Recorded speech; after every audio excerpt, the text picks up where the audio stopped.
हरे कृष्णा माता जी। हरे कृष्णा माता जी। हरे कृष्णा। हरे कृष्ण। ओम हरे कृष्ण। अज्ञानतिमिरान्धस्य ज्ञानाञ्जनशलाकया चक्षुरुन्मीलितं येन तस्मै श्रीगुरुवे नमः। श्रीचैतन्यमनोभीष्टं स्थापितं येन भूतले स्वयं रूपा गता मह्यं ददाति स्वपदान्तिकं। वन्देऽहं श्रीगुरु श्रीयुतपदकमलं श्रीगुरुं वैष्णवांश्च श्रीरूपं साग्रजातं सहगण रघुनाथान्वितं त्वं सजीवं साद्वैतं सावधूतं परिजनसहितं कृष्णचैतन्यदेवं श्रीराधाकृष्णपादान् सहगण ललिता श्रीविशाखान्वितांश्च। हे कृष्णा करुणा सिंधु दीनबंधु जगत्पते गोपेशा गोपिका कांद राधा कांद नमोस्तुते। तप्त कांचन गौरांगी श्री राधे वृंदावनेश्वरी वृषभानुसुते देवी प्रणमामि हरिप्रिये। वाञ्छाकल्पतरुभ्यश्च कृपा सिन्धुभ्येव च पतितानां पावनेभ्यो वैष्णवेभ्यो नमो नमः। नमां विष्णुपादाय कृष्णप्रेष्ठाय भूतले श्रीमते भक्तिवेदान्त स्वामिनिधि नामिने नमस्ते सरस्वते देवे गौरवाणी प्रचारिणे निर्विशेष शून्यवादी पाश्चात्य देशधारिणे। जय श्री कृष्ण चैतन्य प्रभु नित्यानंद श्री अद्वैत गदाधर श्रीवासादि गौर भक्त वृंद। हरे कृष्णा कृष्णा कृष्णा हरे हरे हरे राम राम राम हरे हरे। हरे कृष्णा कृष्णा कृष्णा हरे हरे हरे राम राम राम हरे हरे। हरे कृष्णा कृष्णा कृष्णा हरे हरे हरे राम राम राम हरे हरे। ഹരേ കൃഷ്ണ. ഹരേ കൃഷ്ണ. എല്ലാവർക്കും ഇന്നത്തെ ഈശോപനിഷത്ത് ക്ലാസ്സിലേക്ക് സ്വാഗതം. അപ്പോൾ ഹരേ കൃഷ്ണ മാതാജി. ഹരേ കൃഷ്ണ. ഈശോപനിഷത്തില് നമ്മള് അവസാനത്തെ ഭാഗം എത്തി. 15, 16, 17, 18 ഇതെല്ലാം പ്രാർത്ഥനകളാണെന്ന് പറഞ്ഞു. ഇന്ന് നമ്മള് 17ാമത്തെ മന്ത്രത്തിലേക്ക് കടക്കുന്നു. അപ്പോ 15, 16 മന്ത്രങ്ങളില് ഈശോപനിഷത്തില് നമ്മൾ കണ്ടു ഇത് എന്തായിരുന്നു, ഭഗവാന്റെ രൂപം കാണിച്ചു തരൂ എന്നുള്ള പ്രാർത്ഥനയായിരുന്നു. അങ്ങയുടെ ദർശനം, ആ വെളിച്ചം മാറ്റി, ബ്രഹ്മജ്യോതിയെ മാറ്റി അങ്ങയുടെ രൂപത്തെ കാണിച്ചു തരൂ എന്ന പ്രാർത്ഥനയായിരുന്നു. ഇനി 17, 18 പ്രാർത്ഥനകൾ എന്ന് പറഞ്ഞാൽ മരിക്കുന്ന സമയത്ത്, മരിക്കാറാകുമ്പോ നമ്മളുടെ ആ പ്രാർത്ഥന എന്താണ്, അതാണ് ഇവിടെ പ്രാർത്ഥിക്കുന്നത്. അതായത് നമ്മൾ മരണസമയത്ത് എന്താണ് ഭഗവാനെ കുറിച്ച് ചിന്തിക്കേണ്ടത്, അതെല്ലാം ഈ മന്ത്രത്തില് ഫാദർ വിശദമായിട്ട് പറയുന്നുണ്ട്. നമ്മളെ ഇവിടെ സ്വയംഭുവ മനു യജ്ഞാവതാരത്തോട് പ്രാർത്ഥിക്കുകയാണ്, മരിക്കുമ്പോ എന്റെ ഈ ശരീരം നശിക്കുന്നു, എല്ലാം നശിക്കുന്നു, ആ ഒരു തിരിച്ചറിവിൽ വരികയാണ്. എല്ലാം കത്തിച്ചാമ്പലാവുകയാണ്. ആ സമയത്ത് എന്റെ ഈ ആത്മാവിന് അങ്ങേക്ക് വേണ്ടി ചെയ്ത ത്യാഗങ്ങളെല്ലാം ഓർക്കണമേ, അങ്ങ് ഓർക്കണമേ എന്നാണ് ഇവിടെ ഈ 17ാമത്തെ മന്ത്രത്തിൽ പറയുന്നത്. അപ്പൊ 17, 18 മന്ത്രങ്ങൾ എന്ന് പറയുമ്പോ മരണസമയത്തുള്ള പ്രാർത്ഥനയാണ്. ശ്രീ ശ്രീരാധാ ഗോവിന്ദ് കി ജയ്, ശ്രീല പ്രഭുപാദ് കി ജയ്. അപ്പൊ 15 തൊട്ട് 18 വരെയുള്ളത് മരണത്തിന്റെ സമയത്ത് ഭഗവാന്റെ ആത്മീയ രൂപത്തിന്റെയും കരുണയുടെയും വെളിപ്പെടുത്തലിനുള്ള മന്ത്രം. അപ്പൊ 15, 16 ഭഗവാന്റെ ആത്മീയ രൂപം വെളിപ്പെടുത്താനായിട്ട് പ്രാർത്ഥിക്കുന്നു. ഇത് 17, 18 മരണസമയത്തുള്ള പ്രാർത്ഥനയാണ്. ഭഗവാന്റെ സാക്ഷാത്കാരം നേടുന്നതിന് അവന്റെ ആത്മീയ ശക്തിയായ ബ്രഹ്മജ്യോതിയുമായുള്ള ബന്ധം ഒരാൾ മനസ്സിലാക്കണമെന്ന് മന്ത്രം 15 വിശദീകരിക്കുന്നു. പിന്നീട് 16 തുടരുന്നത് എന്താണ്, ഭഗവാന്റെ ആത്മീയ രൂപം വെളിപ്പെടുത്തും. ഇനി 17 മരണസമയത്ത് ഭഗവാനെ മനസ്സിലാക്കാൻ ഈ പ്രാർത്ഥന ഊന്നി പറയുന്നു. കൃഷ്ണന്റെ കാരുണ്യം നേടാൻ ആഗ്രഹിക്കുന്ന ഭക്തന്റെ സമാപന പ്രാർത്ഥനയാണ് 18ാമത്തെ മന്ത്രം. ഈ മരണസമയത്ത് ആ പ്രാർത്ഥന നമുക്ക് നോക്കാം. വായൂരനിലം അമൃതം മധേദം ഭസ്മാന്തം ശരീരം ഓം കൃതോ സ്മര കൃതം സ്മര കൃതോ സ്മര കൃതം സ്മര. വായൂരനിലം അമൃതം മധേദം ഭസ്മാന്തം ശരീരം ഓം കൃതോ സ്മര കൃതം സ്മര കൃതോ സ്മര കൃതം സ്മര. വായൂരനിലം അമൃതം മധേദം ഭസ്മാന്തം ശരീരം ഓം കൃതോ സ്മര കൃതം സ്മര കൃതോ സ്മര കൃതം സ്മര. ഈ ശരീരം ഭസ്മമായി തീരട്ടെ, അതേതം ഭസ്മാന്തം ശരീരം ഭസ്മമായി തീരട്ടെ. എന്റെ പ്രാണവായു പ്രപഞ്ചവ്യാപിയായ വായുവിൽ അലിഞ്ഞു ചേരട്ടെ.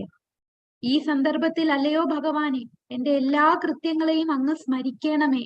അങ്ങ് അത്യന്ത ഭോക്താവാകയാൽ ഞാൻ അങ്ങേക്ക് വേണ്ടി ചെയ്ത എല്ലാം അങ്ങ് ഓർക്കണമേ.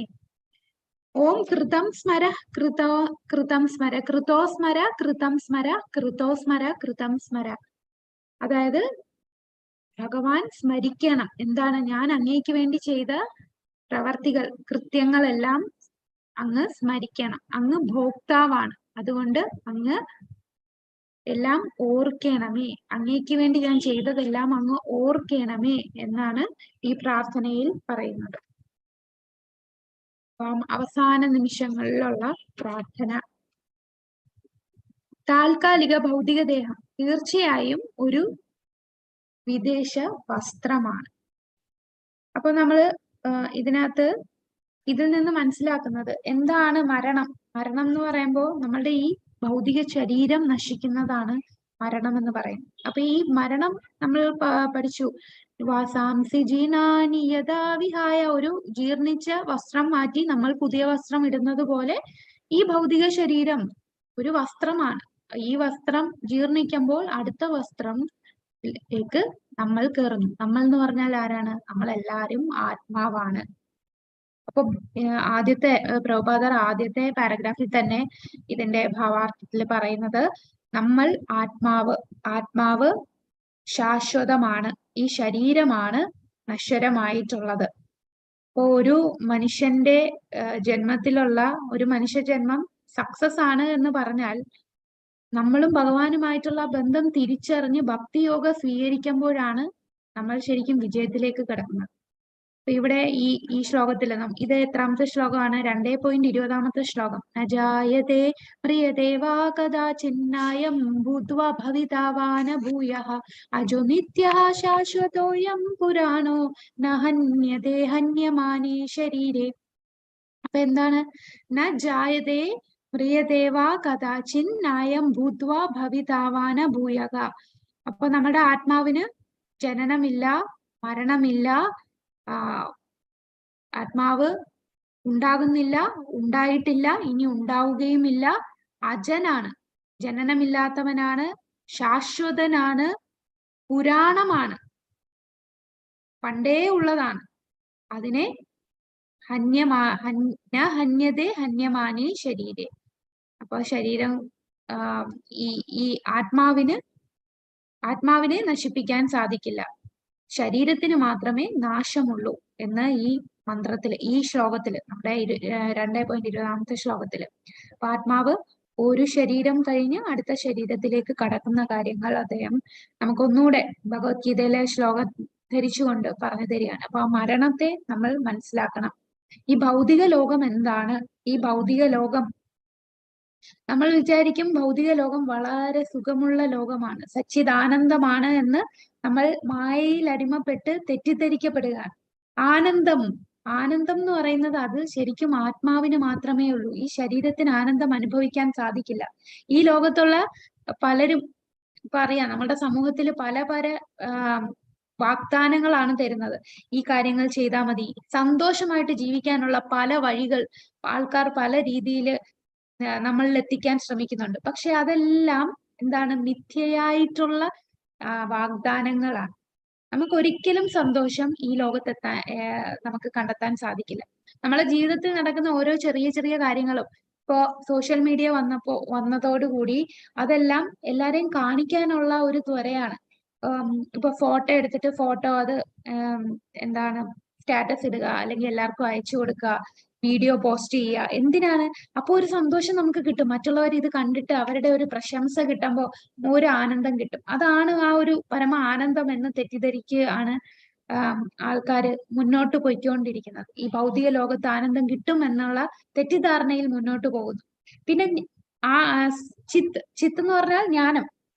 അപ്പൊ എല്ലാം അറിയാനുള്ള ജിജ്ഞാസയാണ്. ഈ ഭൗതിക ലോകത്തുള്ളവരുടെ ജിജ്ഞാസ എന്തറിയാനുള്ളതാണ്? അവർ ഈ ജിജ്ഞാസ കാരണമാണ് 24 മണിക്കൂറും ന്യൂസ് കാണുന്നു, അല്ലെങ്കിൽ മാഗസിൻ വരുത്തുന്നു, മാഗസിൻ വായിക്കുന്നു, TV പ്രോഗ്രാം കാണുന്നു. മറ്റുള്ളവരുടെ ജീവിതത്തിൽ എന്ത് നടക്കുന്നു എന്നറിയാനുള്ള ജിജ്ഞാസ. ഈ ന്യൂസുകാര്, ഈ ഏതൊരു പത്രക്കാരാണേലും മാഗസിൻ ആണെങ്കിലും വാർത്തകളെല്ലാം നമ്മളുടെ മനസ്സിനെ അറിയാം. ഈ ലോകത്തുള്ള ആൾക്കാരുടെ മനസ്സ് എന്തേലും ഒരു നെഗറ്റീവ് വാർത്തയാണ് എല്ലാരും കൂടുതൽ ഇടുന്നത്. എന്താണ് അതറിയാനാണ് താല്പര്യം. അപ്പോ കൂടുതൽ റേറ്റിംഗ് കിട്ടുന്നത് ഇങ്ങനത്തെ കാര്യങ്ങൾ വരുമ്പോഴാണ്. ആരെങ്കിലും സന്തോഷമായിട്ട് ഇരിക്കുന്നെന്ന് പറഞ്ഞാൽ അത് കേൾക്കാൻ ആർക്കും താല്പര്യമില്ല. അപ്പൊ ഇങ്ങനത്തെ കാര്യങ്ങൾ അറിയാനുള്ള ജിജ്ഞാസയാണ് ഭൗതികമായ ലോകത്തുള്ള ആൾക്കാർക്ക്. പിന്നെന്താണ്, നമ്മൾ സത്ത് എന്ന് പറഞ്ഞാൽ നമ്മൾ ശാശ്വതമാണ്. അപ്പൊ ശാശ്വതമാണ് എന്ന് നമ്മൾ ചിന്തിക്കുന്ന എപ്പോഴാണ്? സയന്റിസ്റ്റുകൾ പല പല വാഗ്ദാനങ്ങൾ തരും. പുതിയ കണ്ടുപിടുത്തം വന്നു, ഇപ്പൊ പുതിയ കാര്യങ്ങളൊക്കെ കണ്ടുപിടിച്ചു, മരണത്തെ വരെ വെല്ലാൻ സാധിക്കും എന്നുള്ള കണ്ടുപിടുത്തവുമായിട്ട് ചെയ്തുകൊണ്ടിരിക്കുകയാണ്, എക്സ്പെരിമെന്റ് ചെയ്യുകയാണ്. അല്ലെ നമുക്ക് ഈ ഭൂമി നശിച്ചാലും കുഴപ്പമില്ല, നമുക്ക് മാർസിൽ പോയി ജീവിക്കാം, അതിനുള്ള കണ്ടുപിടുത്തങ്ങൾ ചെയ്യുകയാണ്. ഇതെല്ലാം ഈ പറയുന്ന എല്ലാ വാഗ്ദാനങ്ങളും എല്ലാം തെറ്റായ വാഗ്ദാനങ്ങളാണ്. ഈ വാഗ്ദാനങ്ങളിലെല്ലാം മുഴുകിയിരുന്ന് നമ്മൾ ഇവിടെ ഈ ഭൗതിക ലോകത്തുള്ള ആനന്ദമെല്ലാം അനുഭവിക്കുന്നു എന്ന് ചിന്തിക്കുമ്പോഴാണ് നമുക്ക് ആ വിഷമമായിരുന്ന നമ്മുടെ ആ സത്യത്തിലേക്ക് നമ്മൾ അടുക്കുന്നത്. നമ്മളുടെ സമയം അടുക്കാറായി എന്ന് നമ്മൾ മനസ്സിലാക്കുന്ന വേദനിപ്പിക്കുന്ന സത്യം, അത് നമ്മൾ വേദങ്ങളിലൂടെ മനസ്സിലാക്കുന്നില്ല. മരണം എന്നുള്ളത് എല്ലാവർക്കും ഉള്ളതാണ്.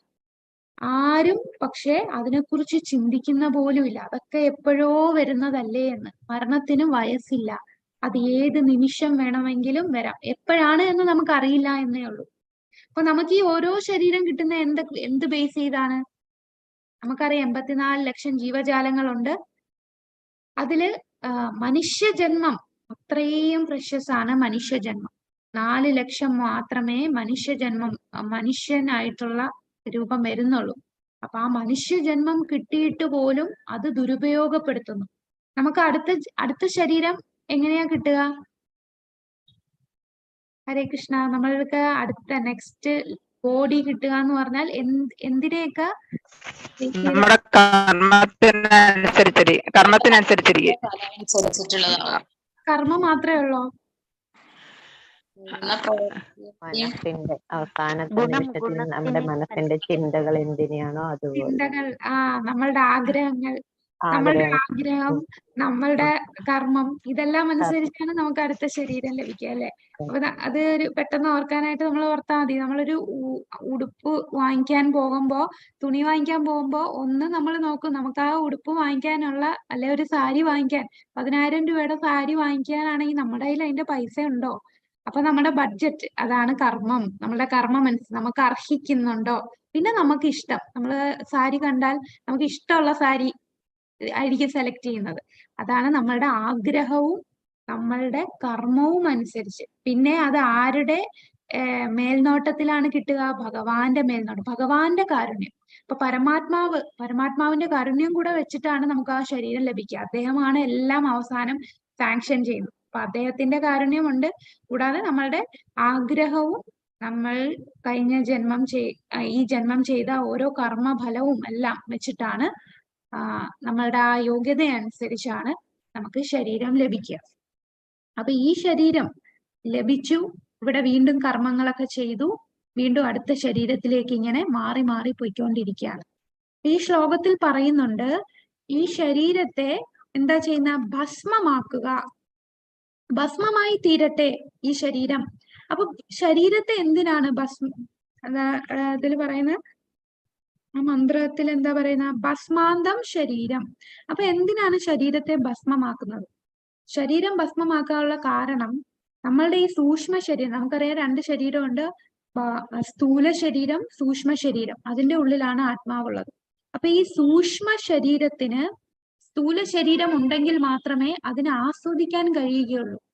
അപ്പൊ ഈ സൂക്ഷ്മ ശരീരത്തിന് ഈ ശരീരം വിട്ടു പോകാൻ ഒരു താല്പര്യമില്ല. ഈ ശരീരത്തിൽ തന്നെ നിൽക്കാനാണ് സൂക്ഷ്മ ശരീരത്തിന് ആഗ്രഹം. ഒരു കൊച്ചുകുട്ടി എങ്ങനെയാണോ അതിന്റെ കളിപ്പാട്ടവും പിടിച്ചിരിക്കുന്നത്, അതിന്റെ ചിന്ത ആ കളിപ്പാട്ടമാണ് അതിന്റെ സന്തോഷം, അതാണ് അതിന്റെ ആനന്ദം ലഭിക്കുന്ന അതിലൂടെയാണെന്ന് അത് തെറ്റിദ്ധരിക്കുന്നു. അതുപോലെ ഈ സൂക്ഷ്മ ശരീരം ചിന്തിക്കുന്ന ഈ ശരീരമാണ് എന്റെ എല്ലാം, ഈ ശരീരത്തിൽ കൂടെ എനിക്ക് ആനന്ദം ലഭിക്കുകയുള്ളൂ എന്ന് ചിന്തിക്കുകയാണ്. അപ്പൊ ആ കുട്ടിയെ അതിൽ നിന്ന് മാറ്റാൻ വേണ്ടി എന്ത് ചെയ്യും? ഒന്നുകിൽ ആ കളിപ്പാട്ടം എടുത്ത് മാറ്റി വെച്ചാലും അതിനത് വേണം എന്നുള്ള ആഗ്രഹം, അത് എങ്ങനെയും കണ്ടുപിടിക്കാൻ നോക്കും. എന്നാൽ അതിനെ ഒന്ന് നശിപ്പിച്ചു കളഞ്ഞാലോ, പിന്നെ വേറെ വഴിയില്ല. അതേപോലെ നമ്മളെ ഈ ശരീരത്തെ മരിച്ചു കഴിഞ്ഞ് ഈ ശരീരത്തെ ചാരമാക്കുമ്പോൾ, ഭസ്മമാക്കുമ്പോൾ, പിന്നെ സൂക്ഷ്മ ശരീരത്തിന് ഈ ശരീരം ഇല്ല. അതിന് പിന്നെ വേറെ വഴിയില്ല. അതുകൊണ്ട് അത് അടുത്ത സ്ഥലത്തേക്ക് പോകേണ്ടിയിരിക്കുന്നു. കൂടാതെ ഈ ഭസ്മമാക്കുക എന്ന് പറഞ്ഞാൽ അതൊരു ശുദ്ധീകരണ പ്രക്രിയയും കൂടെയാണ്. അഗ്നിസാക്ഷി എന്ന് പറയില്ലേ. അപ്പൊ നമ്മൾ ഈ ശരീരത്തെ അഗ്നിയിൽ സമർപ്പിക്കുമ്പോൾ ഈ ശരീരം നമ്മൾ ത്യജിക്കുകയാണ്. ഒരു ത്യാഗവും കൂടെയാണ്. അഗ്നിയിൽ ത്യാഗം ചെയ്യുന്നു. അപ്പോൾ നമ്മൾ ഈ ശരീരം കൊണ്ട് ചെയ്ത കുറെ കർമ്മഫലങ്ങൾ, ആ റിയാക്ഷൻസ് അവിടെ ശുദ്ധീകരിക്കുകയും കൂടെ ചെയ്യുന്നുണ്ട് ഈ ഭസ്മമാക്കുമ്പോൾ. പിന്നെന്താണ്, ഈ ശരീരം ഭസ്മമാക്കുമ്പോൾ നമുക്ക് ഒരു പാഠം കൂടെയാണ്. ഇതെല്ലാം നമ്മൾ ഈ ഇത്രയും ആസ്വദിച്ച് ഈ ജീവിക്കുന്ന ഈ ശരീരം, ഇത് നാളെ ഭസ്മമാകാനുള്ള ഒന്നാണ്. ഇതാണ് ജീവിതം എന്ന ഒരു പാഠം കൂടെ, ഇതെല്ലാം നശിക്കുന്നതാണ് എന്നൊരു പാഠം കൂടെ നമുക്ക് കിട്ടുകയാണ്. പക്ഷെ സാധാരണ ആൾക്കാര് എന്താ ചിന്തിക്കുന്നത്? അവര് വിചാരിക്കുന്നത് മരിച്ചു കഴിഞ്ഞാൽ അവര് റെസ്റ്റ് ഇൻ പീസ് ആണ്, അവർക്ക് സമാധാനം, ഇനി അവർ ഉറങ്ങട്ടെ, അവര് സുഖമായിട്ട് ഉറങ്ങുകയാണ്, കുറെ കഷ്ടപ്പെട്ടതല്ലേ, മരിച്ചു കഴിഞ്ഞപ്പോ എല്ലാം കഴിഞ്ഞു എന്നുള്ള ചിന്തയിലാണ് സാധാരണ ജനങ്ങൾ ഇങ്ങനെ മുന്നോട്ട് പോകുന്നത്.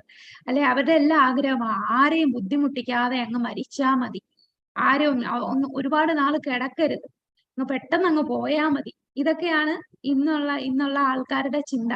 മറ്റുള്ളവരെ ബുദ്ധിമുട്ടിക്കണ്ട, അങ്ങ് പോകണം. പക്ഷെ ആ പോയി കഴിഞ്ഞുള്ള കാര്യങ്ങൾ അവർ ചിന്തിക്കുന്നില്ല, അവരറിയുന്നില്ല. ഇതൊക്കെ അറിയണമെങ്കിൽ എന്ത് വേണം? നമ്മൾ ശാസ്ത്രങ്ങൾ പഠിച്ചാലേ എന്താണ് സംഭവിക്കുന്നത് മരിച്ചു കഴിഞ്ഞാൽ, നമ്മൾ ഈ ഒരു ജന്മം വിട്ടുപോയാൽ, മറ്റുള്ളവരുടെ ബുദ്ധിമുട്ടോ അതൊക്കെയാണ് മാത്രം നോക്കിക്കൊണ്ടിരുന്നാൽ നമ്മൾ അടുത്ത വീണ്ടും ഇതുപോലെ വേറെ ആൾക്കാരെ ബുദ്ധിമുട്ടിക്കാനായിട്ട് ജനിക്കേണ്ടി വരും. അതിൽ നിന്ന് മുക്തരാകണം. അതിലാണ് ഈ ഒരു മനുഷ്യ ജന്മം കിട്ടിയത്. അത് യൂസ് ചെയ്യണം. അല്ലാതെ മരണം എന്ന് പറയുന്നത് ഒരുപാട് ആൾക്കാർ വന്ന് എനിക്ക് കുറെ റീത്ത് വെക്കണം, ആൾക്കാർ ഒരുപാട് വരണം എന്നുള്ള ചിന്തയല്ല. ഇപ്പൊ പ്രഭുപാദർ തന്റെ അവസാന നിമിഷങ്ങൾ എങ്ങനെയാണ് കഴിച്ചുകൂട്ടിയെന്ന് നമ്മൾ പ്രഭുപാദ ലീലയിൽ കണ്ടു. അദ്ദേഹം തന്റെ അവസാന കാലം എന്തായിരുന്നു ചെയ്തത്? ശ്രീമദ് ഭാഗവതത്തിന്റെ ട്രാൻസ്ലേഷൻ ചെയ്യുകയായിരുന്നു ആ മരണക്കിടക്കയിൽ കിടന്നുകൊണ്ട്.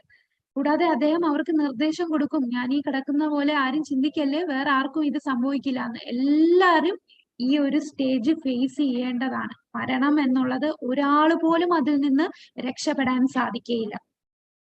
എന്നാൽ ഒരു ശുദ്ധ ഭക്തന്റെ ആഗ്രഹം എന്താണ്? ശുദ്ധ ഭക്തൻ ആഗ്രഹിക്കുന്നത്, ഇനി ജന്മം എടുത്താലും കുഴപ്പമില്ല, എനിക്ക് അങ്ങയിൽ സേവനം ചെയ്യണം.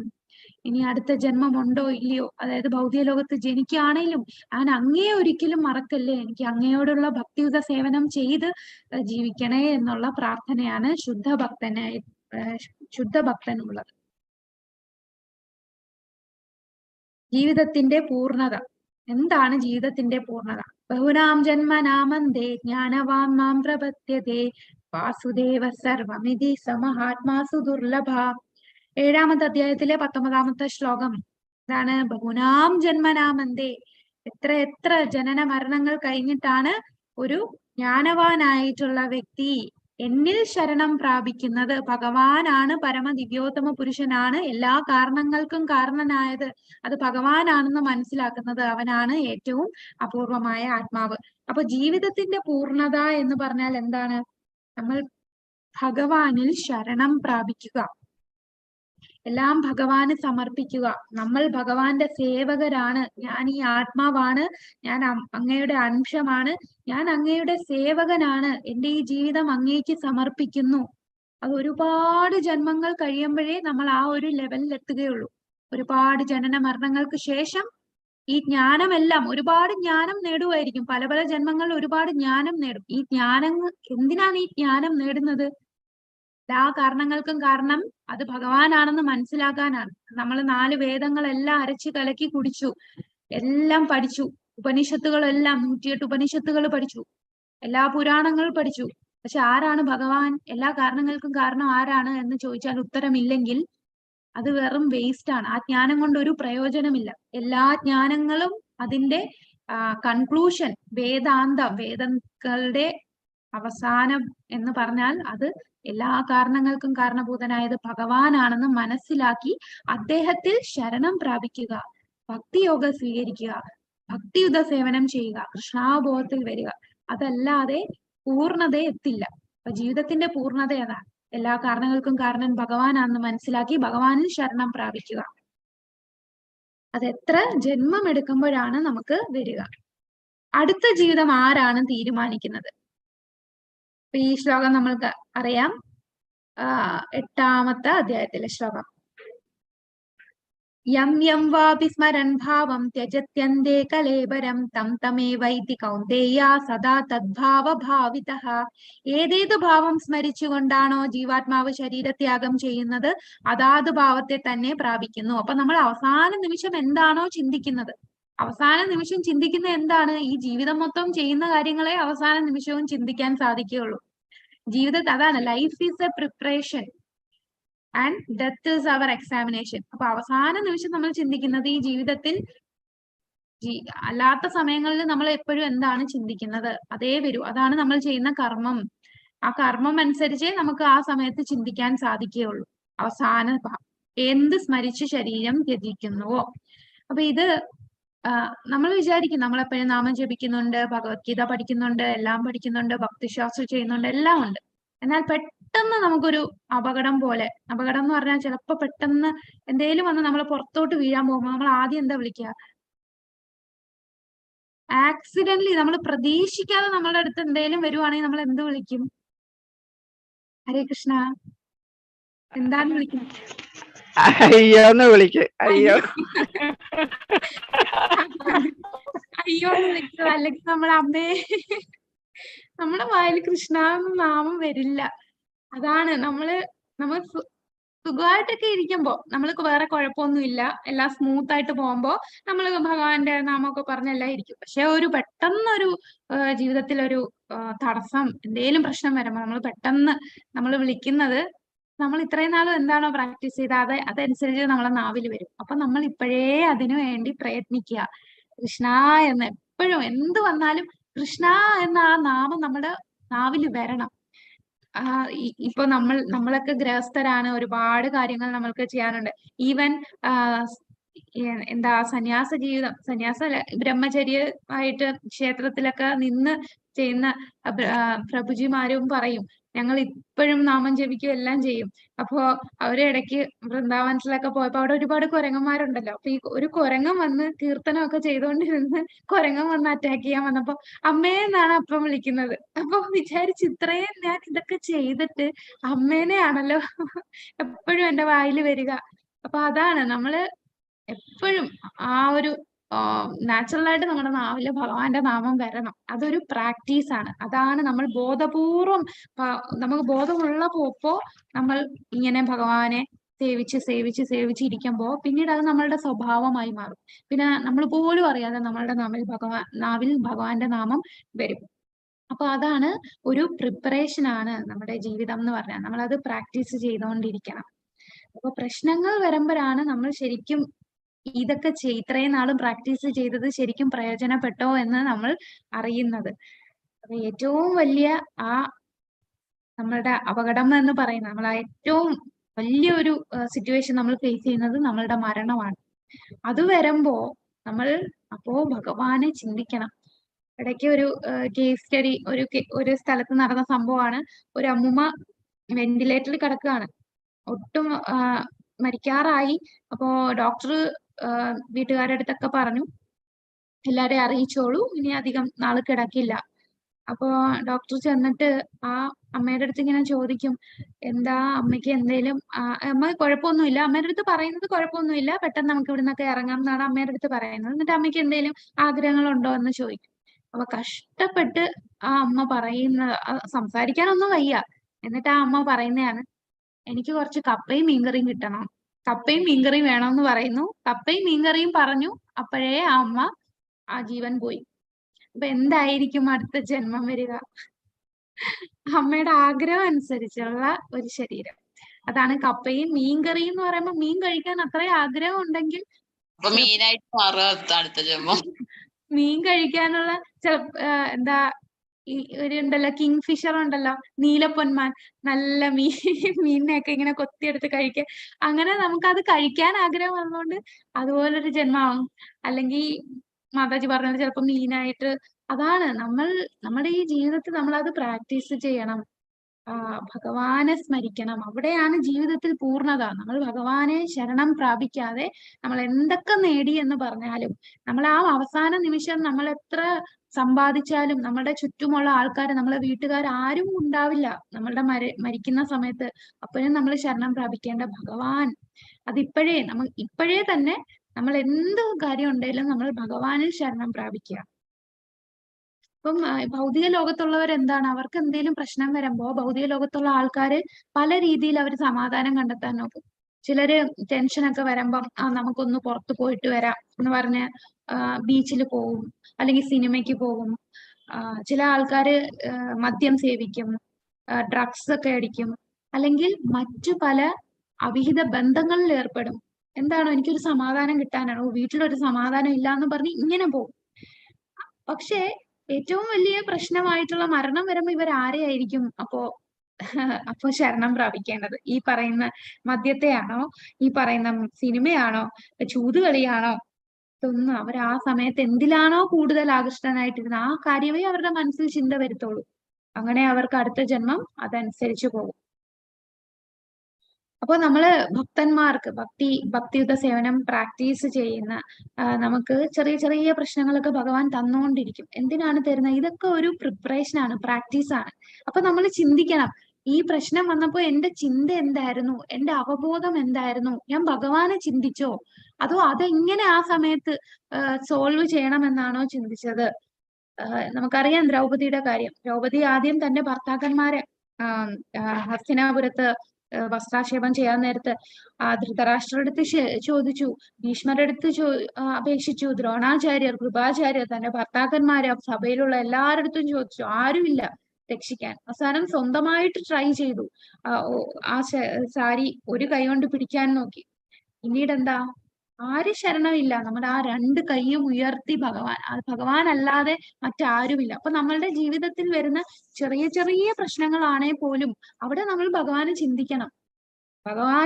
അത് ഭഗവാൻ തരുന്ന ഓരോ ടെസ്റ്റാണ്. ചെറിയ ചെറിയ പരീക്ഷകൾക്ക് ശേഷമാണ് നമ്മളുടെ ആ വലിയ പരീക്ഷയായ മരണം നമ്മൾ ഫേസ് ചെയ്യേണ്ടത്. അപ്പൊ ഈ കൊച്ചു കൊച്ചു പരീക്ഷകൾ വരുമ്പോ അത് നമ്മൾ പ്രാക്ടീസ് ചെയ്യിക്കുകയാണ്, നമ്മൾ ഭഗവാനെ ചിന്തിക്കാനായിട്ട്. അങ്ങനെ നമ്മൾ ആ ഫൈനൽ എക്സാമിലേക്ക് നമ്മൾ കടക്കും. പിന്നെ എന്താണ്, നമ്മൾ ചെയ്യുന്ന ഒന്നും നഷ്ടമല്ല, അല്ലെ? നമ്മള് ഭഗവാന് വേണ്ടി നമ്മൾ സ്വല്പം അഭ്യസ്യ ധർമ്മസ്യ, നമ്മൾ ചെറുതായിട്ടെങ്കിലും ഭഗവാന് ഭക്തി ചെയ്യുന്ന അതൊന്നും നഷ്ടപ്പെടുന്നില്ല. ആ നഷ്ടം എന്ന് പറഞ്ഞാൽ, ഇപ്പോ നമ്മൾ ഒരുപാട് നാള് ഭക്തിയുത സേവനം ചെയ്തു, പക്ഷേ നമുക്ക് അതിൽ നിന്ന് പോയേണ്ടി വന്നാൽ നമുക്ക് അടുത്ത ജന്മം ഒരു വൈഷ്ണവ കുടുംബത്തിലായിരിക്കും ജനിക്കുക. അപ്പൊ ജനിക്കുമ്പോ തന്നെ നമ്മൾ ഭഗവാനെ ഭഗവാന് സേവനം ചെയ്താണ് നമ്മൾ മുന്നോട്ട് പോകുന്നത്. ഇനി അതല്ല, നമ്മൾക്ക് കുറച്ചു നാളെ ഭക്തിയുത സേവനം ചെയ്യാൻ പറ്റിയോളൂ എന്ന് പറഞ്ഞാലും അവിടെയും നഷ്ടമില്ല. അടുത്ത ജന്മം എന്താ, ചിലപ്പോ ഒരു വളരെ ധനികരായിട്ടുള്ള ഒരു അരിസ്റ്റോക്രാറ്റിക് ഫാമിലിയിലായിരിക്കും ജനിക്കുക, അല്ലെങ്കിൽ നമ്മൾ ചിലപ്പോ സ്വർഗലോകത്ത് പോവും. അപ്പോ ഒന്നിലും നഷ്ടം വരുന്നില്ല. ഒരുപാട് നാള് ചെയ്താൽ വൈഷ്ണവ കുടുംബത്തിൽ ജനിക്കും. കുറച്ചു നാള് പ്രാക്ടീസ് ചെയ്തെങ്കിലും സാരമില്ല, നിനക്ക് ഭക്തി ചെയ്യാൻ പറ്റുന്ന തരത്തിലുള്ള ഒരു നല്ല റിച്ച് ഫാമിലിയിൽ നിനക്ക് ജന്മം കിട്ടും, അല്ലെ ഒരു നല്ല ഉയർന്ന കുടുംബത്തിൽ ജന്മം കിട്ടും, വൈഷ്ണവരല്ലെങ്കിൽ പോലും. അല്ലെങ്കിൽ നിനക്ക് സ്വർഗത്ത് പോകാൻ സാധിക്കും എന്ന് ഭഗവാൻ പറയുന്നുണ്ട്. അപ്പൊ ഭക്തിയില് ഒരിക്കലും നഷ്ടമില്ല. എന്ത് ഭക്തിയുത സേവനത്തിൽ നമ്മൾ എന്ത് ചെയ്താലും ഭഗവാൻ തീർച്ചയായിട്ടും നമ്മൾ ചെയ്യുന്ന ഓരോ കാര്യങ്ങളും, നമ്മൾ ആത്മാർത്ഥമായിട്ട് ശുദ്ധമായിട്ട് ചെയ്യുന്ന ഭക്തി എല്ലാം ഭഗവാൻ സ്വീകരിക്കുകയാണ്. നമ്മൾ ചിന്തിക്കും, എത്ര നാളായിട്ട് ഞാൻ നാമം ജപിക്കുന്നു, എന്നിട്ടൊന്നും ഒന്നും ശരിയാണില്ലല്ലോ. ഒന്നുമല്ല, നമ്മൾ എല്ലാം ഭഗവാൻ കാണുന്നുണ്ട്. ഇപ്പം മരിക്കുന്ന ചിലര് വിചാരിക്കും, ഇപ്പൊ കോമ സ്റ്റേജിലൊക്കെ ആയാൽ അവരെങ്ങനെയാണ് ചിന്തിക്കുക, പെട്ടെന്ന് ഒരു ആക്സിഡന്റ് വന്നു, അങ്ങനെയൊക്കെ വരുമ്പോ ഒരു ഭക്തനാണ് വരുന്നതെന്നുണ്ട്, ഭക്തൻ ഇങ്ങനെയുള്ള സ്റ്റേജ് ഫേസ് ചെയ്യേണ്ടി വന്നാൽ ഭക്തനെ ഭഗവാൻ ഒരിക്കലും മറക്കില്ല. ഭഗവാൻ തീർച്ചയായിട്ടും നമ്മളെ കൊണ്ട് ഭഗവാന്റെ ഓർമ്മ നമുക്ക് തരും. നമ്മൾ ശുദ്ധ ഭക്തിയുത സേവനം ചെയ്തിട്ടുണ്ട്, ഭഗവാൻ അതിൽ തൃപ്തനായെങ്കിൽ തീർച്ചയായിട്ടും ഭഗവാൻ ആ സ്മരണ നമുക്ക് തരും. എന്നാൽ ഒരിക്കൽ ഒരു ഒരു ഒരു ഒരു വ്യക്തി രാധാനാഥ് സ്വാമി മഹാരാജിന്റെ അടുത്ത് ഒരു ചോദ്യം ചോദിക്കും. അപ്പൊ നിങ്ങൾ പറയുന്നു അവസാന നിമിഷം ഭഗവാനെ ചിന്തിച്ചാൽ ഭഗവാന്റെ അടുത്ത് പോകും, കൃഷ്ണന്റെ അടുത്ത് പോകും. എങ്കിൽ ഞാനിപ്പോ ഒരു തോക്കെടുത്ത് ഞാൻ സൂയിസൈഡ് ചെയ്യാം, ഞാനപ്പോ കൃഷ്ണ എന്ന് പറഞ്ഞു പോയാൽ ഞാൻ കൃഷ്ണന്റെ അടുത്ത് പോവോ? അപ്പൊ അദ്ദേഹം പറയും, നിങ്ങൾ ചതിയനാണെങ്കിൽ അതിനേക്കാൾ വലിയ ചതിയനാണ് നമ്മുടെ കൃഷ്ണൻ. അതായത് നിങ്ങൾ അപ്പൊ പറയുന്ന ആ കൃഷ്ണ എന്നുള്ള നാമത്തിൽ ഒരിക്കലും ഭഗവാൻ കാണില്ല. അതാണ് നമ്മളുടെ ഇന്റൻഷൻ എന്താണോ, നമ്മള് ചീറ്റ് ചെയ്ത് പോവുക എന്ന് പറഞ്ഞാൽ ഭഗവാൻ നമ്മളെ എന്താണ് നമ്മളെ മനസ്സിൽ വിചാരിക്കുന്നത് എല്ലാം ഭഗവാൻ അറിയാം. അപ്പൊ നമ്മളുടെ ഇന്റൻഷൻ അനുസരിച്ചേ നമുക്ക് അടുത്ത ജന്മം ലഭിക്കുകയുള്ളൂ. അല്ലാതെ കൃഷ്ണ എന്ന് വിചാരിച്ച് മരിക്കാമല്ലോ, ആ സമയത്ത് ഞാൻ കൃഷ്ണ എന്ന് വിചാരിച്ചാൽ മതിയല്ലോ എന്ന് പറഞ്ഞ് ഈ ജന്മം ആവശ്യമില്ലാത്തതെല്ലാം ചെയ്തിട്ട് അവസാനം മരിക്കാറാകുമ്പോ കൃഷ്ണ എന്ന് വിചാരിക്കാന്ന് പറഞ്ഞാൽ നടക്കില്ല. അത് നമ്മുടെ അജാമിളന് സംഭവിച്ചു. അജാമിളന് സംഭവിച്ചു എന്ന് പറഞ്ഞാൽ അജാമിളൻ ആരായിരുന്നു? ആദ്യത്തെ 10-15-20 വർഷമൊക്കെ അജാമിളൻ അത്രയും സ്ട്രിക്റ്റ് ആയിട്ട് ഭക്തിയൊക്കെ ചെയ്തുകൊണ്ടിരുന്നതാണ്. അത്രയും നല്ലൊരു ബ്രാഹ്മണനായിട്ട് ജീവിച്ചുകൊണ്ടിരുന്നതാണ്. പിന്നെ ഇടയ്ക്ക് വെച്ച് കാല് തെറ്റി മറ്റു വഴിയിലേക്ക് പോയി. എന്നാൽ അവസാനം നാരായണ എന്നുള്ള തന്റെ മകനെ വിളിച്ചപ്പോ അദ്ദേഹം ഉടനെ ഭഗവാന്റെ അടുത്ത് പോയോ? നാരായണ എന്ന് വിളിച്ച ഉടനെ അദ്ദേഹം ഭഗവാന്റെ അടുത്ത് പോയോ? എന്തായിരുന്നു അജാമിളന് സംഭവിച്ചത്? അപ്പൊ പോയില്ല, വീണ്ടും അദ്ദേഹം വനവാസവും ഒക്കെ ആയിട്ട് സന്യാസ ജീവിതവും ഒക്കെ ആയിട്ട്. അതെ. പിന്നെ 12 കൊല്ലം അദ്ദേഹം ഭക്തിയുത സേവനം ചെയ്തിട്ടാണ് പിന്നെ വൈകുണ്ഠത്തിൽ നിന്ന് വിമാനം വന്ന് അദ്ദേഹത്തെ വിളിച്ചോണ്ട് പോയത്. അല്ലാതെ ഉടനെ ആ നാരായണ എന്ന് വിളിച്ചാൽ പോവാൻ അങ്ങനെ ഒന്നും പറ്റില്ല. പിന്നെ അത് ഭഗവാൻ നമുക്ക് തരുന്ന ഒരു ലെസണും കൂടാണ്. നാരായണ എന്ന നാമത്തിന്റെ ആ ശക്തി നമുക്ക് അജാമിളന്റെ കഥയിലൂടെ നമുക്ക് മനസ്സിലാക്കിയും കൂടെ തരികയാണ്. ആ അവസാന നിമിഷത്തെ നമ്മളുടെ ചിന്തകൾ. അപ്പൊ ഇവിടെ നമുക്കറിയാം, ഭരത രാജാവ് എല്ലാം ഉപേക്ഷിച്ചു, തന്റെ കുടുംബവും രാജ്യവും എല്ലാം ഉപേക്ഷിച്ചു വന്നിട്ടാണ് ഈ മാനിനോട് ആകൃഷ്ടനായിട്ട്. അങ്ങനെ അവസാന നിമിഷം മാനിനെ ആലോചിച്ചു, അദ്ദേഹം ഒരു മാനായി മാറി. പിന്നീട് എന്നാലും അദ്ദേഹം ചെയ്ത ഭക്തി നഷ്ടപ്പെട്ടില്ല അല്ലെ? ആ മാനായിട്ട് ജനിച്ചപ്പോഴും ആ മാനിന് കഴിഞ്ഞ ജന്മം അറിഞ്ഞത് കൊണ്ട് തന്നെ ഭക്തന്മാരുടെ ഇടയിലാണ് ജീവിച്ചത്. പിന്നീട് ആ ശരീരം കഴിഞ്ഞ് ജഡഭരതനായിട്ട് ശുദ്ധ ഭക്തനായിട്ട് ജനിക്കുകയാണ് ചെയ്തത്. ഹരേ കൃഷ്ണ. കൃഷ്ണം നമാമി കൃഷ്ണം ഭജാമി മന്മനാഭവ മദ്ഭക്തോ മദ്യാജീമാം നമസ്കുരു മാമേ വൈശ്യതി യുക്തൈവ ആത്മാനം മത്പരായണഃ. അപ്പൊ നമ്മുടെ മനസ്സ് എപ്പോഴും ഭഗവാനെ ചിന്തിച്ചുകൊണ്ടിരിക്കുക, ഭഗവാന്റെ ഭക്തന്മാരാകുക, ഭഗവാനെ നമസ്കരിക്കുക, ഭഗവാനെ പ്രാർത്ഥിക്കുക. അപ്പൊ ഇതെല്ലാം ചെയ്താൽ നമ്മള് മൊത്തം ഭഗവാനിൽ തന്നെ കംപ്ലീറ്റ് ആയിട്ട് ഭഗവാനിൽ തന്നെ ചിന്തിക്കുകയാണെങ്കിൽ, ഭഗവാനിൽ അലിഞ്ഞു ചേരുകയാണെങ്കിൽ തീർച്ചയായിട്ടും നമ്മൾ ഭഗവാന്റെ അടുത്ത് ചെല്ലുമെന്ന് പറയും. അപ്പൊ ഇവിടെ പറയുന്നത് ഭക്തിയുത സേവനമാണ്. അപ്പൊ എന്തിനാണ് ഈ സേവനത്തിന്, കൃഷ്ണാവബോധത്തിൽ സേവനത്തിന് ഇത്രയും പ്രാധാന്യം കൊടുക്കുന്നത്? കാരണം ഈ ഭൗതിക ലോകത്തില് എന്താണ് നമ്മളുടെ ചിന്ത? നമുക്ക് എല്ലാത്തിനും യജമാനനാകണം എന്നുള്ള ചിന്ത. നമ്മൾ ഭൗതിക ലോകത്ത് വന്നു പെട്ടതും ആ ഒരു ചിന്തയായിട്ടാണ്. എന്തുകൊണ്ട് കൃഷ്ണൻ മാത്രം എല്ലാം ആസ്വദിക്കുന്നു, എനിക്ക് എന്തുകൊണ്ട് മാസ്റ്റർ ആയിക്കൂടാ, യജമാനായിക്കൂടാ, എനിക്കും ആസ്വദിക്കാൻ എന്ന ആ ഒരു ചിന്ത, ഒരു നിമിഷം എന്താണ് അവിടെ സംഭവിക്കുന്നതെന്ന് അറിയാമെന്ന് തിരിഞ്ഞു നോക്കിയതാണ്. ഉടനെ ഇനി വന്നു പെട്ടിട്ട് ഇതുവരെ നമ്മൾ പോയില്ല. ഓരോ ശരീരം മാറി മാറി ഇങ്ങനെ വന്ന് ഇരിക്കുകയാണ്. ഇപ്പൊ ഇവിടം വരെ എത്തി. ഇവിടെ എത്തിയപ്പോ നമ്മൾ മനസ്സിലാക്കുന്നുണ്ട്, തിയറി എല്ലാം നമ്മൾ കേൾക്കുന്നുണ്ട്. അതായത് നമ്മൾ ആത്മാവാണ്, ഭഗവാനാണ് എല്ലാം എന്നൊക്കെ മനസ്സിലാക്കുന്നുണ്ട്. പക്ഷെ നമ്മൾ കൂടുതൽ പ്രാക്ടീസ് ചെയ്യണം. കാരണം ആധ്യാത്മിക ലോകത്ത് ഒരേ ഒരു യജമാനനേ ഉള്ളൂ, അത് കൃഷ്ണൻ മാത്രമാണ്. അവിടെ ഒരു കോമ്പറ്റീഷനും ഇല്ല. എനിക്ക് ആദ്യം വേണം, ഞാൻ പറയുന്നതാണ് ശരി എന്ന് പറഞ്ഞ് നീ സേവനം ചെയ്യണ്ട, എനിക്ക് സേവനം ചെയ്യണം എന്ന് പറഞ്ഞ് അവിടെ ഒരു കോമ്പറ്റീഷനും ഇല്ല. എല്ലാരും ദാസരാണ്. ഭഗവാനുമായിട്ട് നേരിട്ട് സേവനം ചെയ്യുന്നവര് ഉണ്ടെങ്കിൽ അവരോട് ഒരു അസൂയയില്ല. എനിക്ക് ഭഗവാന്റെ അടുത്ത് നേരിട്ട് സേവനം ചെയ്യണമെന്നുള്ള ഒരു കോമ്പറ്റീഷനും ഇല്ല. ഞാൻ ദാസന്റെ ദാസനാകാനുള്ള ആ മനസ്സ്, ആ ഒരു മെന്റാലിറ്റി വരണം. അത് കൃഷ്ണപ്രേമം നമ്മൾ വളർത്തിയെടുത്താലേ നമുക്ക് അങ്ങനെ സേവനം അതുകൊണ്ടാണ് നമ്മൾ സേവനം ചെയ്യുക എന്ന് പറയുന്നത്. ആ സേവന മനോഭാവം ഉണ്ടാക്കണം. ഇപ്പൊ നമുക്ക് എല്ലാത്തിലും എനിക്ക് ഒന്നാമതാകണം. കൃഷ്ണാവബോധത്തിൽ വരുമ്പോഴും നമുക്ക് പല ചിന്തകളും. എനിക്കായിരിക്കണം ആദ്യം എല്ലാം അറിയേണ്ടത്, അവനേക്കാളും കൂടുതൽ എനിക്ക് മനസ്സിലാക്കണം, എനിക്ക് നന്നായിട്ട് ശ്ലോകങ്ങൾ കാണാതെ പഠിക്കണം. അവിടെയൊക്കെ ഓരോ കോമ്പറ്റീഷൻ ഉണ്ട്. ആ കോമ്പറ്റീഷൻ ഒക്കെ നല്ലതാണ്, നമ്മുടെ സ്പിരിച്വലി പ്രോഗ്രസ് ചെയ്യും. എന്നാലും നമ്മൾ ഒരാള് ഇപ്പോ ഒരാള് അതായത് ഒരു ക്ഷേത്രത്തില് പൂജാരി ചെയ്യുന്ന സേവനം, ക്ഷേത്രത്തിന് വെളിയില് ചെരുപ്പ് അടുക്കി വെക്കുന്ന ഒരു സേവനം ചെയ്യുന്ന വ്യക്തി, ഭഗവാന്റെ കണ്ണിൽ രണ്ടുപേരും ഒന്നാണ്. അല്ലാതെ പൂജാരി ഉയർന്നതാണ്, ഞാൻ താഴ്ന്നതാണ്, അങ്ങനെയൊന്നില്ല. എല്ലാരും ഭഗവാന്റെ മുമ്പിൽ ഒരുപോലാണ്. ഭഗവാന് സേവനം ചെയ്യുക എന്ന് പറഞ്ഞാൽ നമ്മൾ ഏത് കൊച്ചു സേവനമാണെങ്കിൽ പോലും നമ്മളുടെ മനോഭാവമാണ് ഭഗവാൻ നോക്കുന്നത്.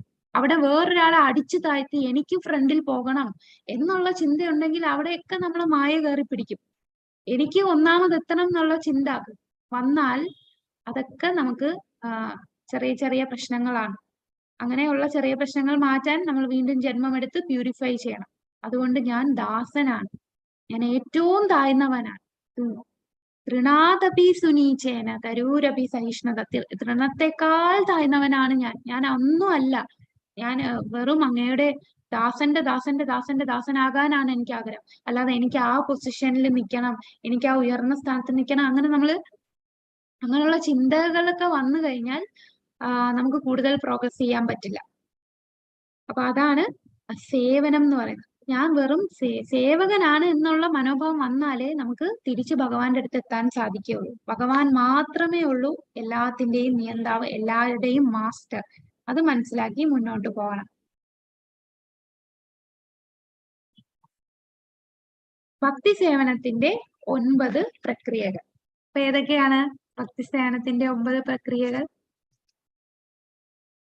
ശ്രവണം, കീർത്തനം. പറഞ്ഞോളൂ. ശ്രവണം, കീർത്തനം, പാദസേവനം, അർച്ചനം, വന്ദനം, സത്യം, ആത്മനിവേദനം. ഹരിബോൾ. അപ്പോ ഭക്തി സേവനത്തിന്റെ 9 പ്രക്രിയകൾ നമ്മൾ ചെയ്യുക. എന്താണ് 9 പ്രക്രിയകൾ? ശ്രവണം, കീർത്തനം, വിഷ്ണു സ്മരണം, പാദസേവനം, അർച്ചനം, വന്ദനം, ദാസ്യം, സഖ്യം, ആത്മനിവേദനം. ഇതി പുംസാർപ്പിത വിഷ്ണു ഭക്തിശ്ചേന്നവലക്ഷണം. അപ്പൊ നവലക്ഷണം: ശ്രവണം, കീർത്തനം, സ്മരണം, പാദസേവനം, അർച്ചനം, വന്ദനം, ദാസ്യം, സഖ്യം, ആത്മനിവേദനം. അപ്പോ ശ്രവണത്തിന്റെ ഉദാഹരണം നമ്മൾ ഒരുപാട് ക്ലാസ്സിൽ കേൾക്കുന്നതാണ്. ഇതെപ്പോഴും നമ്മൾ കാണാതെ പഠിച്ചിരിക്കുക. എല്ലാത്തിന്റെയും 9ന്റെയും ഏറ്റവും ഉത്തമമായ ഉദാഹരണം പറഞ്ഞോളൂ മാതാജി, ശാരദ മാതാജി. പരീക്ഷിത്ത് മഹാരാജാവ് ശ്രവണം. ശിവദേവ ഗോസ്വാമി. വിഷ്ണു സ്മരണം, പ്രഹ്ലാദൻ. ഹരിബോൽ. പാദസേവനം, വന്ദന അക്രൂരൻ അല്ലേ? പാദസേവനം ലക്ഷ്മി ദേവി. ലക്ഷ്മി ദേവി. അർച്ചനം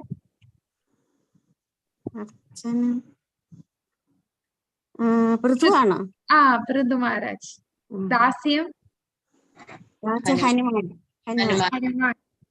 അതെ. സഖ്യ അർജുനൻ. ആത്മനിവേദനം മഹാബലി. ഹരിബോൾ. അതെ.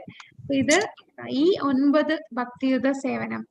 ഈ ഭക്തിയുത സേവനം 9 കാര്യങ്ങൾ. അതിന് ഉദാഹരണം കേൾവി, പരിഷത്ത്, പിന്നെ ശിവദേവ ഗോസ്വാമി പ്രഹ്ലാദനാണ്.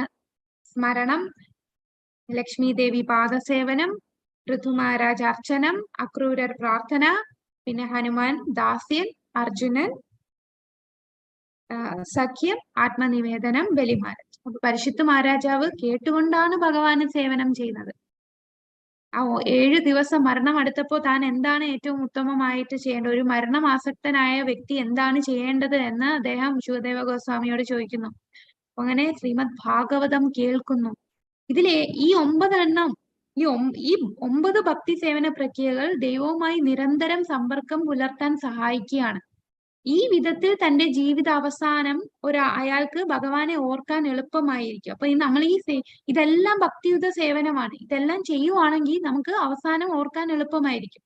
ഇതിൽ ഒന്ന് ചെയ്താൽ മാത്രം മതി, ഒന്ന് ചെയ്താലും മതി, ഏറ്റവും മികച്ച പൂർണ്ണത കൈവരിക്കാൻ കഴിയും. അപ്പൊ മഹാരാജ് പരീക്ഷിത് ഈ ഒരു കാര്യമേ ചെയ്തോളൂ, കേൾക്കുകയാണ് ചെയ്തത്. അവസാനം ആ 7 ദിവസം ഊണും ഉറക്കവും ഒന്നും കഴിക്കാതെ, വെള്ളം പോലും കുടിക്കാതെ അദ്ദേഹം കേട്ടുകൊണ്ടിരിക്കുകയാണ് ശ്രീമദ് ഭാഗവതം. അങ്ങനെ അദ്ദേഹം പൂർണ്ണതയിലെത്തി. ശുകദേവ ഗോസ്വാമി അത് നിരന്തരം പറഞ്ഞുകൊണ്ടിരിക്കുകയായിരുന്നു. പ്രഹ്ലാദൻ എന്തെല്ലാം പ്രശ്നങ്ങളാണ് ജീവിതത്തിൽ ഫേസ് ചെയ്യേണ്ടി വന്നത്. ഒരിക്കൽ പോലും ഭഗവാനെ ആ സ്മരണയിൽ നിന്ന് പുറത്തു പോയിട്ടില്ല. ഓരോ നിമിഷവും ഭഗവാനെ സ്മരിച്ചുകൊണ്ടിരുന്നു. ലക്ഷ്മി ദേവി സദാസമയം ഭഗവാന്റെ കാൽപാദങ്ങൾ സേവിച്ചുകൊണ്ടിരിക്കുന്നു. പൃഥു മഹാരാജ് തന്റെ പിതാവായ വേണൻ എല്ലാം ഒരു നിരീശ്വരവാദിയായിരുന്നു. എല്ലാം നശിപ്പിച്ചെടുത്തുനിന്ന് അദ്ദേഹം എല്ലാം തിരിച്ച് ആരാധന കൊണ്ടുവരികയാണ്. അപ്പൊ അർച്ചന ചെയ്യുകയായിരുന്നു പൃഥു മഹാരാജ്. അങ്ങനെ ഭഗവാനെ സേവനം ചെയ്ത് പൂർണ്ണതയിലെത്തി. അക്രൂരരുടെ പ്രാർത്ഥന, അക്രൂരർ അവിടെ ഭഗവാനെ കാണാനായിട്ട് ചെന്നപ്പോൾ ഭഗവാനെ അവിടെ ആ വൃന്ദാവനത്തിന്റെ മണ്ണില് പ്രാർത്ഥിക്കുകയായിരുന്നു അക്രൂരർ. അതാണ് അക്രൂരന്റെ പ്രാർത്ഥന. പിന്നെ ഭഗവാനെ സേവിക്കുന്നു ഹനുമാൻ. ഓരോ സമയം എന്ത് സേവനമാണ് ഞാൻ ചെയ്യേണ്ടത്, ശ്രീരാമന് സേവനം ചെയ്യുന്നതിൽ ഉത്സാഹത്തോടുകൂടി ഓരോ നിമിഷവും ഭഗവാനെ സേവിക്കാനുള്ള ചിന്തയിൽ ഇരിക്കുന്നു. ദാസ്യഭാവത്തിൽ ഹനുമാൻ.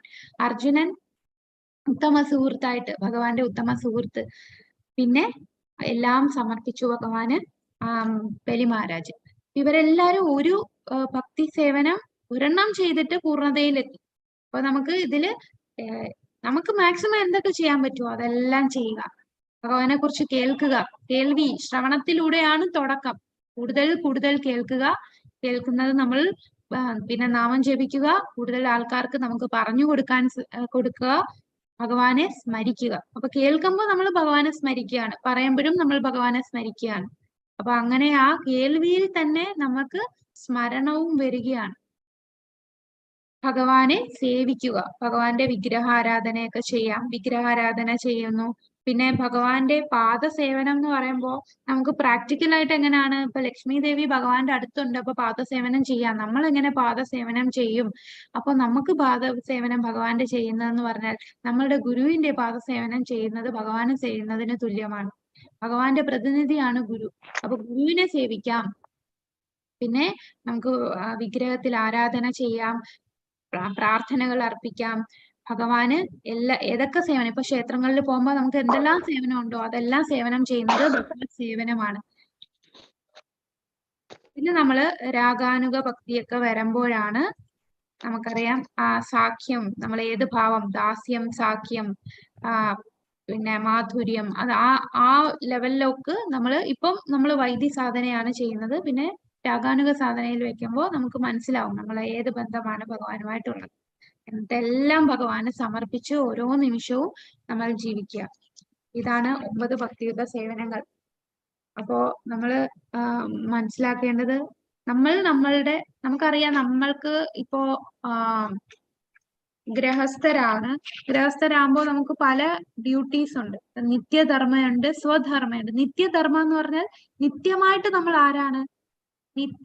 നമ്മൾ ആരാണ്? എപ്പോഴും നിത്യമായിട്ട് ഏത് ശരീരത്തിൽ കയറിയാലും നിത്യമായിട്ട് നമ്മൾ ഈ ആത്മാവാണ്, ഭഗവാന്റെ ഒരു അംശം, ഭഗവാന്റെ അംശമാണ്. അംശത്തിന്റെ ആത്മാവ്, അതെ, ആത്മാവാണ്, ഭഗവാന്റെ അംശമാണ്. ശരിയാണ്. ഈ ഭഗവാന്റെ അംശത്തിന്റെ ഡ്യൂട്ടി എന്താണ്? എന്താ ചെയ്യണം? ഭഗവാന് സേവനം ചെയ്യുക. അതെ. അപ്പൊ നിത്യമായിട്ട് നമ്മൾ ഭഗവാന്റെ സേവകരാണ്, ഭഗവത് സേവകരാണ്. നമ്മൾ ഇപ്പൊ ഏത് ശരീരത്തിൽ പോയാലും നമ്മൾ നിത്യമായിട്ട് അതാണ്. സ്വധർമ്മ എന്ന് പറഞ്ഞാൽ നമ്മളൊരു ശരീരത്തിൽ കയറി കഴിഞ്ഞാൽ നമുക്ക് ആ ശരീരത്തിൽ കുറെ റെസ്പോൺസിബിലിറ്റി ഉണ്ട്. നമ്മളുടെ ഈ ശരീരം നിലനിൽക്കണം, നമ്മുടെ കുടുംബം നോക്കണം, നമ്മൾ ജോലിക്ക് പോകുന്നെങ്കിൽ ജോലി സ്ഥലത്തെ കാര്യങ്ങൾ നോക്കണം. അതൊക്കെ സ്വധർമ്മയാണ്. അപ്പൊ നമുക്കിത് രണ്ടും ബാലൻസ് ചെയ്ത് പോണം. അപ്പൊ നമുക്കിത് രണ്ടും ബാലൻസ് ചെയ്യുന്നതിന്റെ ഇടയിൽ ചിലപ്പോ നമ്മൾ അറിയാതെ പാപം, അപരാധങ്ങളും ഒക്കെ നമുക്ക് ചെയ്തു പോകും. എന്നാൽ നമ്മൾ കൂടുതൽ കൂടുതൽ ഭക്തിയുത സേവനം ചെയ്ത് വരുമ്പോൾ നമ്മൾ ഇതിൽ സ്ഥിരത നേടും. നമുക്ക് ഇത് ബാലൻസ് ചെയ്ത് അപരാധമില്ലാതെ പാപമില്ലാതെ നമുക്ക് മുന്നോട്ട് പോകാൻ സാധിക്കും. അപ്പൊ നമ്മൾ എന്തായാലും ഈ ലോകത്തെ ഒരു ഭാഗമാണ്, ഈ ലോകത്ത് ജീവിക്കുകയാണ്. അപ്പൊ നമുക്ക് സ്വധർമ്മവും നോക്കണം, കൂടാതെ നമ്മളുടെ നിത്യധർമ്മം ഇപ്പോൾ നമ്മൾ മനസ്സിലാക്കി. നിത്യധർമ്മം നമ്മൾ എല്ലാവരും ഭഗവാന്റെ സേവകരാണ്, അതുകൊണ്ട് ഭക്തിയുത സേവനമാണ് നമ്മൾ ചെയ്യേണ്ടത്. അപ്പൊ മറ്റേതുമായിട്ട് ബാലൻസ് ചെയ്ത് പോകണം. നമ്മളാൽ കഴിയുന്ന മാക്സിമം നമ്മളുടെ എഫേർട്ട് എടുക്കുക, നമ്മൾ ഇന്ദ്രിയങ്ങളെ ത്യാഗം ചെയ്യുക, നമ്മളെല്ലാം ഭഗവാൻ എന്ത് ആഗ്രഹിക്കുന്നോ ആ രീതിയിൽ നമ്മൾ മുന്നോട്ട് പ്രവർത്തിക്കുക, ഭഗവാന്റെ ഇഷ്ടപ്രകാരം പ്രവർത്തിക്കുക, അല്ലാതെ നമ്മളുടെ ഇന്ദ്രിയങ്ങളുടെ ഇഷ്ടപ്രകാരം പ്രവർത്തിക്കാതിരിക്കുക. അങ്ങനെ നമ്മൾ ജീവിതം മുന്നോട്ട് കൊണ്ടുപോയാൽ തീർച്ചയായിട്ടും നമ്മുടെ ജീവിത അവസാന പരീക്ഷയിൽ നമുക്ക് ഭഗവാനെ സ്മരിക്കാൻ കഴിയും. അവസാന പരീക്ഷയായിട്ടുള്ള മരണ സമയത്ത് നമുക്ക് ഭഗവാനെ സ്മരിക്കാൻ കഴിയും. ഹരേ കൃഷ്ണ ഹരേ കൃഷ്ണ. ശരി, അപ്പൊ ഇനി ക്വസ്റ്റ്യൻ, ജീവിതത്തിന്റെ പൂർണ്ണത എന്താണ്? ഭഗവാനെ അറിയുക, ഭഗവാനെ സേവിക്കുക. അതെ, എല്ലാ കാരണങ്ങൾക്കും കാരണമായത് ഭഗവാനാണെന്ന് മനസ്സിലാക്കുക, നമ്മൾ ഭക്തിയുത സേവനം ചെയ്യുക, ഭഗവാന് സമർപ്പിച്ച് ജീവിക്കുക. അതാണ് ജീവിതത്തിന്റെ പൂർണ്ണത. എപ്പോഴാണ് ഈ പൂർണ്ണതയിലെത്തുന്ന? ബഹുനാം ജന്മനാമന്തേ ജ്ഞാനവാഗ്മ പ്രവർത്തത. അനേകം ജനന മരണങ്ങൾക്ക് ശേഷമായിരിക്കും ജ്ഞാനവാനായ ഒരു വ്യക്തി ഞാനാണ് എല്ലാ കാരണങ്ങൾക്കും കാരണമെന്ന് മനസ്സിലാക്കി എന്നെ ശരണം പ്രാപിക്കുന്നത്. അപ്പോ ഒരു കാര്യം മനസ്സിലാക്കേണ്ടത്, ഇപ്പോ ഈ മായാവാദികളും അതുപോലെ ബ്രഹ്മവാദി അവർക്കൊന്നും ഈ പൂർണ്ണത ലഭിക്കില്ല. അവര് ഭക്തന്മാർക്ക് മാത്രമേ ഭഗവാന്റെ ആ കാരുണ്യം, അവസാന നിമിഷം ഭഗവാനെ സ്മരിക്കാനുള്ള കാരുണ്യം കിട്ടും. കാരണം ഇതുപോലെയുള്ള മായാവാദികളായാലും ബ്രഹ്മവാദികളായാലും അവർ അനേകം ജന്മം എടുക്കും ഈ ഒരു ഭക്തിയിലേക്ക് വരാൻ. അപ്പൊ എന്തെങ്കിലും അവർ ആ ഭക്തിയിലേക്ക്, ആ ലൈനിലോട്ട് വന്നു കഴിഞ്ഞാൽ തീർച്ചയായിട്ടും അവർക്ക് അവസാന മരണം, ആ പൂർണ്ണതയിലെത്താൻ സാധിക്കും. കൃഷ്ണാബോധത്തിന്റെ 9 പ്രക്രിയ അതിപ്പോ നമ്മൾ പറഞ്ഞു. എന്തായിരുന്നു? ശ്രവണം, കീർത്തനം, വിഷ്ണു സ്മരണം, പാദസേവനം. പറഞ്ഞോളൂ മാതാജി. അർച്ചനം, വന്ദനം, പാദസേവനം, വന്ദനം, ദാസ്യം, സഖ്യം, ആത്മനിവേദനം. അതിനെ പരാമർശിക്കുക, ഉദാഹരണം നൽകുക. ഉദാഹരണം നമ്മളിപ്പോ കണ്ടു അല്ലേ? ശ്രവണം പരിശുദ്ധ രാജാവ്, കീർത്തനം ശുകദേവ ഗോസ്വാമി, സ്മരണം പ്രഹ്ലാദ് മഹാരാജാവ്, പാദസേവനം ലക്ഷ്മി ദേവി, അർച്ചനം പൃഥു മഹാരാജ്, വന്ദനം ദാസ്യം ഹനുമാൻ, സഖ്യം അർജുനൻ, ആത്മനിവേദനം ബലി മഹാരാജ്. ഇതാണ് നമ്മുടെ ഈ ഒരു മന്ത്രത്തിൽ പറയുന്നത്. അപ്പൊ ഇനി ലാസ്റ്റ് മന്ത്രമാണ്. നാളെ നമുക്ക് 18ാമത്തെ മന്ത്രം കാണാം. ഹരേ കൃഷ്ണ കൃഷ്ണ കൃഷ്ണ ഹരേ ഹരേ, ഹരേ രാമ രാമ രാമ ഹരേ ഹരേ.